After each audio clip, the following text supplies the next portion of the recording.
Let me be direct with you from the outset because what unfolded in the Taiwan Strait over the past 72 hours demands directness. Everyone is focused on the naval exercises, everyone is asking whether this is a rehearsal for invasion, but that is not the real story. What we are witnessing is not a Taiwan crisis, it is not a regional dispute. What we are witnessing is the operational debut of a military alliance that most Western analysts still refuse to acknowledge exists. I am looking at satellite imagery that has been circulating among American defense analysts since Tuesday morning, and I need you to understand what it shows because the implications are extraordinary. What it shows is not Chinese naval vessels alone, it is not Russian submarines operating independently in their traditional patrol zones.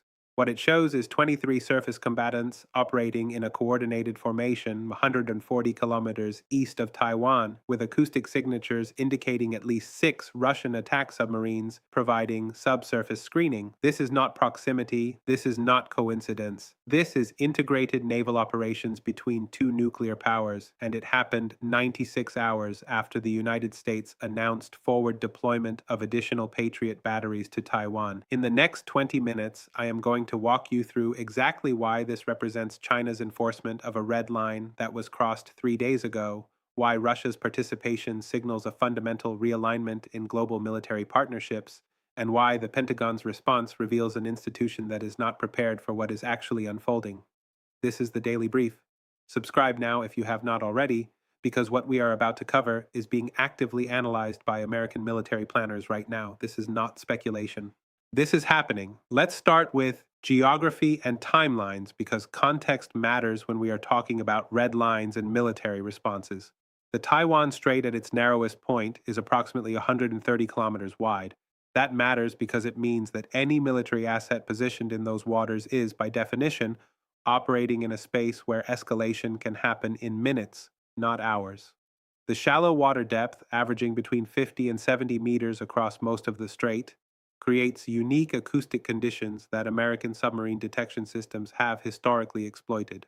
To put that in perspective, this is roughly half the depth of the Persian Gulf and significantly shallower than the waters surrounding Japan. This means surface vessels are more vulnerable to torpedo attack, and submarine operations require different tactics than blue water engagements. Now, let's establish the timeline because what happened and when it happened reveals intentionality.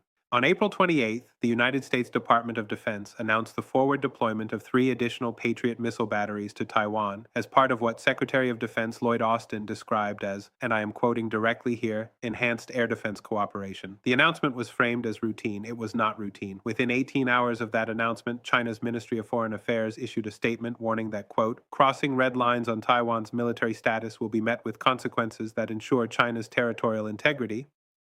That language is important. It is not diplomatic protest, it is operational warning.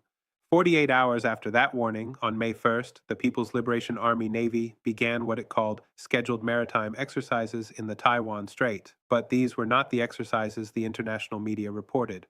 According to multiple sources, including reporting by Reuters and confirmation from Taiwanese defense officials, the exercise included not just Chinese vessels, but Russian guided missile destroyers and at least one Yasin-class nuclear attack submarine. The Yasin-class matters because these are Russia's most advanced submarines designed specifically for anti-carrier operations. They cost approximately $6 billion per unit, and Russia operates fewer than 10 of them. You do not deploy a Yasin-class submarine for a routine training exercise. Subscribe if you are watching this and realizing you are not getting this level of analysis anywhere else. What we are about to discuss is the integration that Western defense establishments have been ignoring for 3 years. Announcement number 1, the Joint Command Structure, and this one matters more than anything else happening in the Pacific right now. According to Defense Security Asia and confirmed by multiple regional intelligence sources, the naval formation operating east of Taiwan is not 2 separate flotillas coordinating loosely. It is a single integrated task force with Russian officers embedded in Chinese command vessels and Chinese liaison officers aboard Russian ships. This represents a level of military integration between Moscow and Beijing that exceeds anything publicly acknowledged by either government. Commander James Stevenson, a former U.S. Pacific Fleet intelligence officer now with the Center for Naval Analyses, stated in an interview published Thursday that, quote, what we are observing is not interoperability, it is operational fusion. These are forces that have trained together extensively and are now executing complex maneuvers with a single command authority. Think carefully about what this represents. When two nuclear powers integrate their naval operations to this degree, and when those operations occur directly in response to a U.S. military deployment, that is not a diplomatic signal. That is not a protest. That is a demonstration of capability with an implicit threat attached.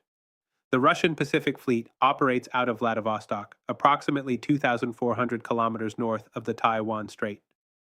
The decision to deploy advanced submarines and surface combatants that distance, in coordination with Chinese forces, required weeks of planning. This was not improvised. This was prepared in advance and triggered by the Patriot announcement. The submarines themselves are critical to understanding the threat. The Yasin class can carry up to 32 caliber cruise missiles with a range of 2,500 kilometers, or Onyx anti-ship missiles designed specifically to destroy aircraft carriers. American carrier strike groups rely on air superiority and layered missile defense. But when you introduce Russian submarine-launched cruise missiles into a Taiwan contingency operating in shallow water where American sonar has reduced effectiveness, you force American naval planners to account for threats from angles they did not previously consider operationally viable in this theater. Received. That is announcement number 1. Announcement number 2, the weapons systems being demonstrated. This is the part both the Pentagon and mainstream media are underreporting. During the exercises that began on May 1st, Chinese and Russian forces conducted what they described as joint precision strike drills. Bloomberg reported, and the International Institute for Strategic Studies confirmed, that these drills included live-fire launches of both Chinese YJ-18 anti-ship cruise missiles and Russian caliber missiles. The significance is not just that they fired them. The significance is that they fired them in a coordinated salvo pattern designed to overwhelm ship-based missile defense systems. This is called saturation attack doctrine, and it is the primary method by which modern navies defeat Aegis-equipped destroyers and carriers. Here is why that matters on a practical level. A U.S. carrier strike group operating near Taiwan would typically include 1 carrier, 2 guided missile cruisers, and 4 to 6 destroyers, all equipped with Aegis combat systems. Aegis can track and engage multiple targets simultaneously, but it has limits. Industry analyses suggest that a well-coordinated salvo of 30 to 40 cruise missiles launched from multiple vectors can saturate the defensive capacity of a carrier group. What China and Russia demonstrated last week was the ability to generate exactly that kind of salvo from both surface vessels and submarines in a coordinated strike. Stay with me because this is where the strategic implications become impossible to ignore. The United States has, for decades, operated its carrier groups in the Western Pacific with the assumption that Chinese anti-ship capabilities, while improving, could be countered through superior American missile defense and air superiority. That assumption is now being tested by a combined force that can generate coordinated missile strikes from subsurface, surface, and potentially air-launched platforms. If American carriers cannot operate with confidence within 500 kilometers of Taiwan without accepting catastrophic risk, then the entire premise of U.S. military deterrence in the region requires reevaluation. Announcement number 3, and this one almost nobody in the mainstream media is connecting correctly: the diplomatic silence from American allies in the region. When these exercises began, the United States reached out to Japan, South Korea, and the Philippines, requesting public statements of support and, according to sources familiar with the discussions, inquiring about the possibility of joint freedom of navigation operations. In response, Japan declined, South Korea declined, the Philippines issued a generic statement about regional stability, and then said nothing further. Think about what that represents. These are treaty allies, countries that rely on American security guarantees, and when faced with the most significant Chinese-Russian military demonstration in the Pacific in modern history, they chose silence. That silence is not ambiguity, it is a verdict. It signals that American allies in the region do not believe that confronting this joint Chinese-Russian operation is strategically wise, or that they assess the likelihood of American success as uncertain enough that association with the American position carries unacceptable risk. When your allies will not publicly support your position in a crisis, that is not a failure of diplomacy. That is a failure of credibility. The weapons being demonstrated, the coordination being displayed, and the Allied silence being observed all point to the same conclusion. The regional balance of power is shifting, and American military primacy in the Western Pacific, which has been assumed as permanent since 1945, is now operationally contested. Received. That is announcement number 3. Now let's talk about what is really happening behind the headlines, because there are 2 stories playing out simultaneously, and the mainstream media is only covering one of them. The story they are covering is the military exercises. The story they are not covering is the institutional failure within the Pentagon to anticipate or prepare for integrated Chinese-Russian operations in the Pacific.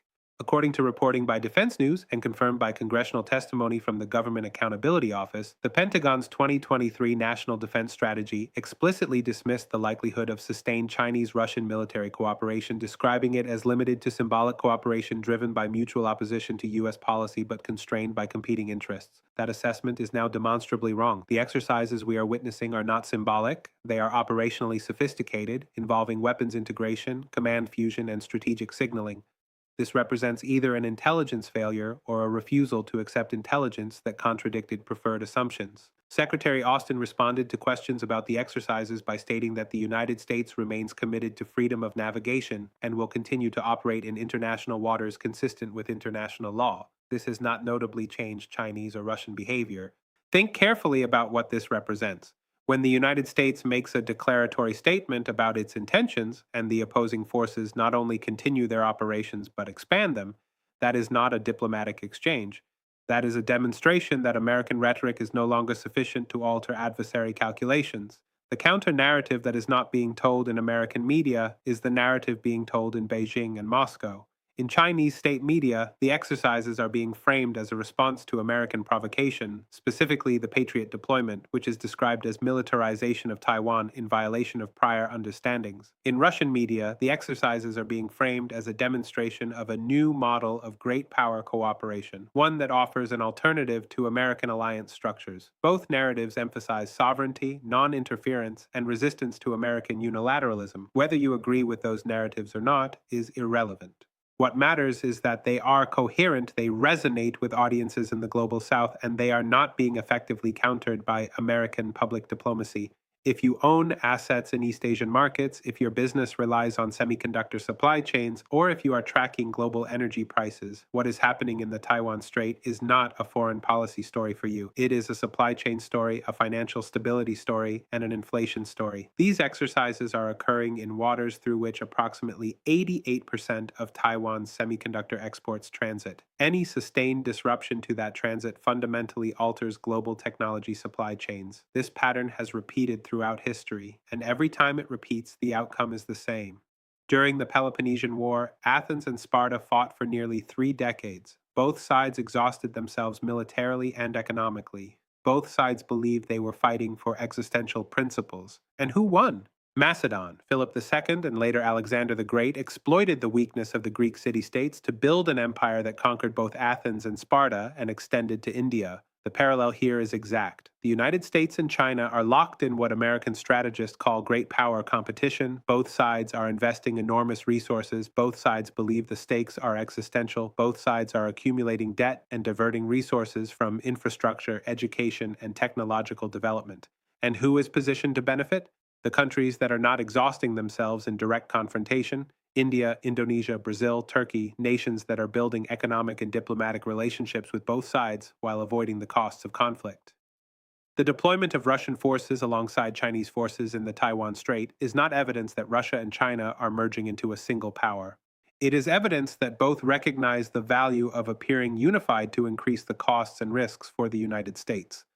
If the U.S. believes that confrontation with China will also mean confrontation with Russia and vice versa, then the threshold for American military action rises significantly. That is strategic coordination, not strategic merger, but the effect is the same: increased deterrence against American intervention. So where does this leave us? Let me give you 3 clear paths because there is no honest middle ground here. Path 1, de-escalation through back-channel negotiation. The United States quietly agrees to delay or reverse the Patriot deployment to Taiwan in exchange for China and Russia ending the exercises and returning to pre-crisis posture. This would require the Biden administration to accept a diplomatic loss without framing it as such publicly, which is politically difficult in an election year. The likelihood of this path is moderate if both sides conclude that continued escalation serves no strategic purpose. Path 2. Sustained operational confrontation. The United States proceeds with the Patriot deployment, and China and Russia continue coordinated exercises in the Taiwan Strait, establishing a new normal of persistent military pressure. This increases the risk of accidental escalation, forces American carriers to operate further from Taiwan, and creates sustained uncertainty in regional markets. This is the most likely path because it allows both sides to maintain their stated positions while avoiding direct conflict.